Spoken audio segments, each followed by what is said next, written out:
Hi friends, నేను బేగం బజార్లో ఉన్న శ్రీ భూలక్ష్మి అమ్మవారి దేవాలయానికి వచ్చాను. మీకు కూడా చూపిద్దామని వచ్చాను ఇక్కడికి. ఇది అండర్ గ్రౌండ్ టెంపుల్ అండి. ఇలా కిందికి వెళ్ళాలి, మెట్లు దిగుకుంటూ లోపలికి వెళ్ళాలి.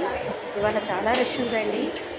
ఈరోజు శుక్రవారం ప్లస్ అక్షయ తృతీయ.